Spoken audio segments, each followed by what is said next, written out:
सरोजेंद्र सनातनी में समस्त श्रद्धेय सनातनी जनों का स्वागत है। आज से हम प्रारंभ करने जा रहे हैं संपूर्ण महाभारत की कथा, श्री महाभारतम। श्री हरि श्री गणेशाय नमः। श्री वेद व्यासाय नमः। आदि पर्व के अंतर्गत आज हम जानेंगे अनुक्रमणिका पर्व, जिसमें कि प्रथम अध्याय में ग्रंथ का उपक्रम, ग्रंथ में कहे हुए अधिकांश विषयों की संक्षिप्त सूची और इस श्री महाभारतम पाठ की महिमा का उल्लेख किया गया है। तो चलिए श्री हरि का नाम लेकर प्रारंभ करते हैं ये श्री महाभारतम।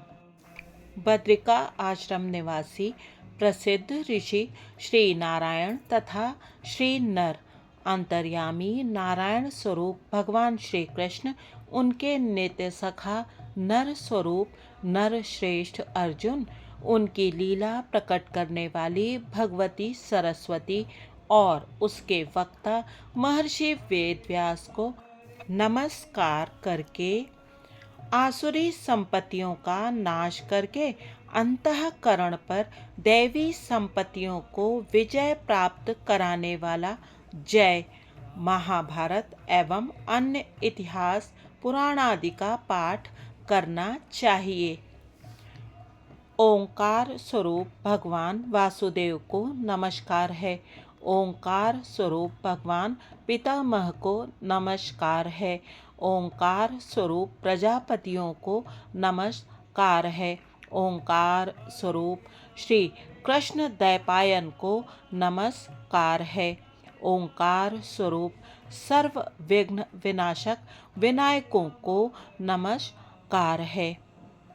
एक समय की बात है, नैमिषारण्य में कुलपति महर्षि शौनक के 12 वर्षों तक चालू रहने वाले सत्र में जब उत्तम एवं कठोर ब्रह्मचर्यादि व्रतों का पालन करने वाले ब्रह्म ऋषिगण अवकाश के समय सुखपूर्वक बैठे थे, सूतकुल को आनंदित करने वाले लोम हर्षण पुत्र उग्र श्रवा सौती स्वयं कौतूहलवश उन ब्रह्म ऋषियों के समीप बड़े विनीत भाव से आए।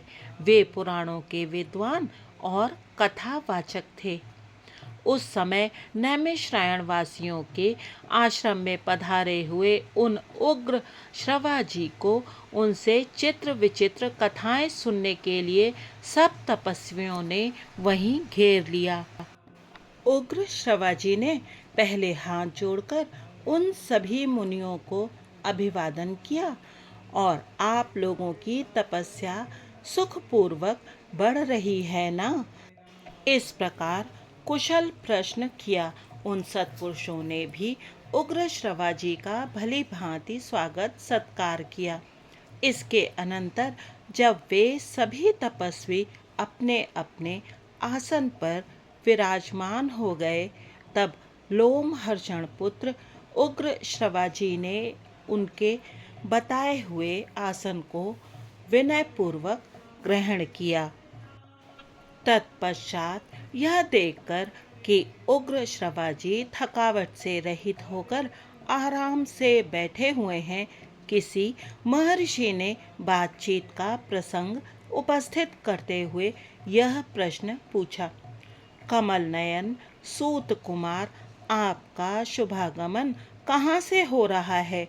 अब तक आपने कहाँ आनंद पूर्वक समय बिताया है? मेरे इस प्रश्न का उत्तर दीजिए। उग्र श्रवा जी एक कुशल वक्ता थे। इस प्रकार प्रश्न किए जाने पर वे शुद्ध अंतःकरण वाले मुनियों की उस विशाल सभा में ऋषियों तथा राजाओं से संबंध रखने वाली उत्तम एवं यथार्थ कथा कहने लगे। उग्र श्रवा जी ने कहा, महर्षियों, चक्रवर्ती सम्राट महात्मा राज ऋषि परीक्षित नंदन जन्मेजय के सर्प यज्ञ में उन्हीं के पास वैशंपायन ने श्री कृष्ण द्वैपायन व्यास जी के द्वारा निर्मित परम पुण्यमयी चित्र विचित्र अर्थ से युक्त महाभारत की जो विविध कथाएं विधि पूर्वक कही हैं, उन्हें सुनकर मैं आ रहा हूँ। मैं बहुत से तीर्थों एवं धामों की यात्रा करता हुआ ब्राह्मणों के द्वारा सेवित उस परम पुण्यमय समंत पंचक क्षेत्र कुरुक्षेत्र में गया, जहाँ पहले कौरव पांडव एवं अन्य सब राजाओं का युद्ध हुआ था। वहीं से आप लोगों के दर्शन की इच्छा लेकर मैं यहाँ आपके पास आया हूँ। मेरी यह मान्यता है कि आप सभी दीर्घायु एवं ब्रह्म स्वरूप हैं। ब्राह्मणों, इस यज्ञ में सम्मिलित आप सभी महात्मा बड़े भाग्यशाली तथा सूर्य और अग्नि के समान तेजस्वी हैं। इस समय आप सभी स्नान, संध्या वंदन, जप और अग्निहोत्र आदि करके शुद्ध हो अपने अपने आसन पर स्वस्थ चित्त से विराजमान हैं। आज्ञा कीजिए, मैं आप लोगों को क्या सुनाऊं? क्या मैं आप लोगों को धर्म और अर्थ के गूढ़ रहस्य से युक्त अंतःकरण को शुद्ध करने वाली भिन्न भिन्न पुराणों की कथा सुनाऊं, अथवा उदार चरित महानुभाव ऋषियों एवं सम्राटों के पवित्र इतिहास? ऋषियों ने कहा, उग्र श्रवाजी, परम ऋषि श्री कृष्ण द्वैपायन ने जिस प्राचीन इतिहास रूप पुराण का वर्णन किया है और देवताओं तथा ऋषियों ने अपने अपने लोक में श्रवण करके जिसकी भूरि भूरि प्रशंसा की है, जो आख्यानों में सर्वश्रेष्ठ है, जिसका एक एक पद, वाक्य एवं पर्व विचित्र शब्द विन्यास और रमणीय अर्थ से परिपूर्ण है, जिसमें आत्मा परमात्मा के सूक्ष्म स्वरूप का निर्णय एवं उनके अनुभव के लिए अनुकूल युक्तियां भरी हुई हैं, और जो संपूर्ण वेदों के तात्पर्यानुकूल अर्थ से अलंकृत है, उस भारत इतिहास की परम पुण्यमयी ग्रंथ के गुप्त भावों को स्पष्ट करने वाली पदों वाक्यों की व्युत्पत्ति से युक्त, सब शास्त्रों के अभिप्राय के अनुकूल और उनसे समर्थित जो अद्भुत कर्मा व्यास की संहिता है, उसे हम सुनना चाहते हैं। अवश्य ही वह चारों वेदों के अर्थों से भरी हुई तथा पुण्य स्वरूपा है, पाप और भय का नाश करने वाली है। भगवान वेद व्यास की आज्ञा से राजा जन्मेजय के यज्ञ में प्रसिद्ध ऋषि वैशंपायन ने आनंद में भरकर भली भांति इसका निरूपण किया है। उग्र श्रवाजी ने कहा, जो सबका आदि कारण अंतर्यामी और नियंता है, यज्ञों में जिसका आवाहन और जिसके उद्देश्य से हवन किया जाता है, जिसकी अनेक पुरुषों द्वारा अनेक नामों से स्तुति की गई है, जो ऋत सत्य स्वरूप एकाक्षर ब्रह्म प्रणव एवं एकमात्र अविनाशी और सर्वव्यापी परमात्मा व्यक्ता व्यक्त साकार निराकार स्वरूप एवं सनातन है, असत सत एवं उभय रूप से जो स्वयं विराजमान है, फिर भी जिसका वास्तविक स्वरूप सत असत दोनों से विलक्षण है, यह विश्व जिससे अभिन्न है, जो संपूर्ण परावर स्थूल सूक्ष्म जगत का सृष्टा पुराण पुरुष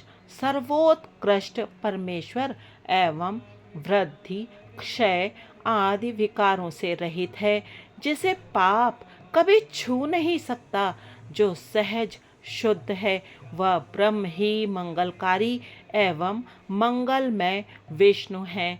उन्हीं चराचर गुरु ऋषिकेश मन इंद्रियों के प्रेरक श्री हरि को नमस्कार करके सर्वलोक पूजित अद्भुत कर्मा महात्मा महर्षि व्यासदेव के इस अंतःकरण शोधक मत का मैं वर्णन करूंगा। पृथ्वी पर इस इतिहास का अनेकों कवियों ने वर्णन किया है और इस समय भी बहुत से वर्णन करते हैं। इसी प्रकार अन्य कवि आगे भी इसका वर्णन करते रहेंगे। इस महाभारत की तीनों लोकों में एक महान ज्ञान के रूप में प्रतिष्ठा है। ब्राह्मणादि द्विजाति संक्षेप और विस्तार दोनों ही रूपों में अध्ययन और अध्यापन की परंपरा के द्वारा इसे अपने हृदय में धारण करते हैं। यह शुभ ललित एवं मंगलमय शब्द विन्यास से अलंकृत है तथा वैदिक लौकिक या संस्कृत प्राकृत संकेतों से सुशोभित है। अनुष्टुप इंद्र व्रजा आदि नाना प्रकार के छंद भी इसमें प्रयुक्त हुए हैं। अतः यह ग्रंथ विद्वानों को बहुत ही प्रिय है। हिमालय की पवित्र तलहटी में पर्वतीय गुफा के भीतर धर्मात्मा व्यास जी स्नान आदि से शरीर शुद्धि करके पवित्र हो कुश का आसन बिछाकर बैठे थे। उस समय नियम पालन पूर्वक शांत चित्त हो वे तपस्या में संलग्न थे। ध्यान योग में स्थित हो उन्होंने धर्म पूर्वक महाभारत इतिहास के स्वरूप का विचार करके ज्ञान दृष्टि द्वारा आदि से अंत तक सब कुछ प्रत्यक्ष की भांति देखा और इस ग्रंथ का निर्माण किया। सृष्टि के प्रारंभ में जब यहाँ वस्तु विशेष या नाम रूप आदि का भान नहीं होता था, प्रकाश का कहीं नाम नहीं था, सर्वत्र अंधकार ही अंधकार छा रहा था, उस समय एक बहुत बड़ा अंड प्रकट हुआ जो संपूर्ण प्रजाओं का अविनाशी बीज था। ब्रह्म कल्प के आदि में उसी महान एवं दिव्य अंड को 4 प्रकार के प्राणी समुदाय का कारण कहा जाता है, जिसमें सत्य स्वरूप ज्योतिर्मय सनातन ब्रह्म अंतर्यामी रूप से प्रविष्ट हुआ है, ऐसा श्रुति वर्णन करती है। वह ब्रह्म अद्भुत अचिंत्य सर्वत्र समान रूप से व्याप्त अव्यक्त सूक्ष्म कारण स्वरूप एवं अनिवर्चनीय है और जो कुछ सत असत रूप में उपलब्ध होता है सब वही है। उस अंड से ही प्रथम देहधारी प्रजापालक प्रभु देवगुरु पितामह ब्रह्मा तथा रुद्र मनु प्रजापति परम श्रेष्ठी प्रचेताओं के पुत्र दक्ष तथा दक्ष के 7 पुत्र क्रोध तम दम विक्रीत अंगिरा करदम और अश्व प्रकट हुए। तत्पश्चात 21 प्रजापति मारीच आदि 7 ऋषि और 14 मनु पैदा हुए, जिन्हें मत्स्य कूर्म आदि अवतारों के रूप में सभी ऋषि मुनि जानते हैं। वे अप्रमेय आत्मा विष्णु रूप पुरुष और उनकी विभूति रूप विश्वेदेव आदित्य वसु एवं अश्वनी कुमार आदि भी क्रमशः प्रकट हुए हैं। तदंतर यक्ष साध्य पिशाच गुहक और पितर एवं तत्वज्ञानी सदाचार परायण साधु शिरोमणि ब्रह्म ऋषिगण प्रकट हुए। इसी प्रकार बहुत से राजऋषियों का प्रादुर्भाव हुआ, जो सबके सब शौर्यादि सद्गुणों से संपन्न थे। क्रमशः उसी ब्रह्मांड से जल, ध्रुलोक, पृथ्वी, वायु, अंतरिक्ष और दिशाएं भी प्रकट हुई हैं। संवत्सर, ऋतु, मास, पक्ष, दिन तथा रात्रि का प्राकट्य भी क्रमशः उसी से हुआ है। इसके सिवा और भी जो कुछ लोक में देखा जाता या सुना जाता है वह सब उसी अंड से उत्पन्न हुआ है। यह जो कुछ भी स्थावर जंगम जगत दृष्टिगोचर होता है वह सब प्रलय काल आने पर अपने कारण में विलीन हो जाता है। जैसे ऋतु के आने पर उसके फल पुष्प आदि नाना प्रकार के चिन्ह प्रकट होते हैं और ऋतु बीत जाने पर वे सब समाप्त हो जाते हैं, उसी प्रकार कल्प का आरंभ होने पर पूर्ववत वे पदार्थ दृष्टिगोचर होने लगते हैं और कल्प के अंत में उनका लय हो जाता है। इस प्रकार यह अनादि और अनंत काल चक्र लोक में प्रवाह रूप से नित्य घूमता रहता है। इसी में प्राणियों की उत्पत्ति और संहार हुआ करते हैं। इसका कभी उद्भव और विनाश नहीं होता। देवताओं की सृष्टि संक्षेप से 33,000, 3300 और 33 लक्षित होती है। पूर्व काल में दिवह पुत्र बृहत भानु चक्षु आत्मा विभा वसु सविता ऋचिक अर्क भानु आशा वह तथा रवि ये सब शब्द विवस्वान के बोधक माने गए हैं। इन सब में जो अंतिम रवि है वे मही पृथ्वी में गर्भ स्थापन करने वाले एवं पूज्य माने गए हैं। इनके तनय देव भ्राट हैं और देव भ्राट के तनय सुभ्राट माने गए हैं। तनय अर्थात पुत्र। सुभ्राट के 3 पुत्र हुए। वे सब के सब संतानवान और बहुश्रुत अनेक शास्त्रों के ज्ञाता हैं। उनके नाम इस प्रकार हैं: 10 ज्योति, शत ज्योति तथा सहस्त्र ज्योति। महात्मा 10 ज्योति के 10,000 पुत्र हुए। उनसे भी 10 गुने अर्थात 1,00,000 पुत्र यहाँ शत ज्योति के हुए। फिर उनसे भी 10 गुने अर्थात 10,00,000 पुत्र सहस्त्र ज्योति के हुए। उन्हीं से यह कुरुवंश, यदुवंश, भरतवंश, ययाति और इक्ष्वाकु के वंश तथा अन्य राज ऋषियों के सब वंश चले। प्राणियों की सृष्टि परंपरा और बहुत से वंश भी इन्हीं से प्रकट हो विस्तार को प्राप्त हुए हैं।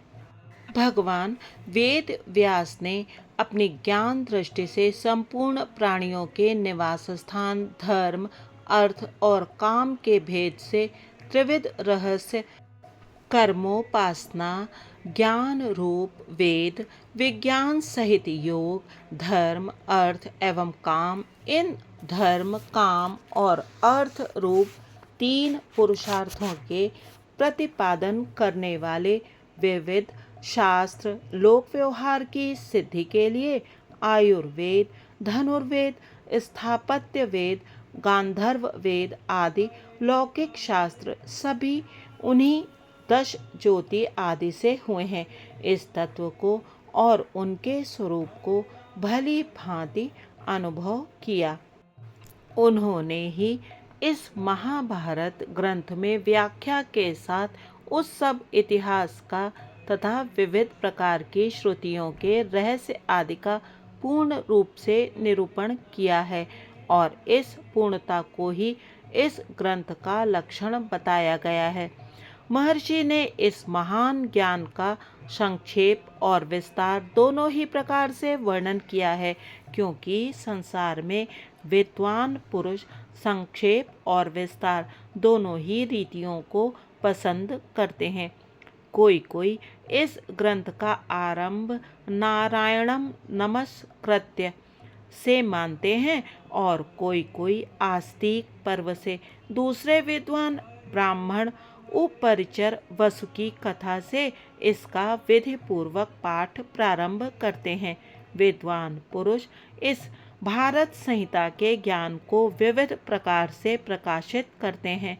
कोई कोई ग्रंथ की व्याख्या करके समझाने में कुशल होते हैं, तो दूसरे विद्वान अपनी तीक्ष्ण मेघा शक्ति के द्वारा इन ग्रंथों को धारण करते हैं। सत्यवती नंदन भगवान व्यास ने अपनी तपस्या एवं ब्रह्मचर्य की शक्ति से सनातन वेद का विस्तार करके इस लोक पावन पवित्र इतिहास का निर्माण किया है। श्री हरि। आज हम जय नामक इस महाभारतम ग्रंथ की कथा को यहीं पर विश्राम देंगे। अगले भाग में हम आगे की कथा का श्रवण करेंगे। मैं इस कथा को सुनाते समय आपको इस कथा के साथ ही छोड़ दूंगी, जिससे कि आप स्वयं विचार करें। इसके अतिरिक्त प्रत्येक भाग के लिए मैं अलग से एक वीडियो भी बनाऊंगी, जिसमें मैंने जिस भाग को सुनाया है उसके कुछ महत्वपूर्ण तथ्यों की तरफ आपका ध्यान इंगित करने का प्रयास करूंगी। प्रथम अध्याय में 275 श्लोक हैं और हमने आज 54 श्लोकों का पाठ किया है। आपसे अनुरोध है कि अपने व्यस्त जीवन में कुछ समय निकालकर अवश्य ही इस महाभारत नामक ग्रंथ के पाठ का श्रवण अवश्य ही करें। सरोजेंद्र सनातनी के साथ बने रहने के लिए और इस कथा का श्रवण करने के लिए आप सभी का बहुत बहुत धन्यवाद। जय सिया राम जी की।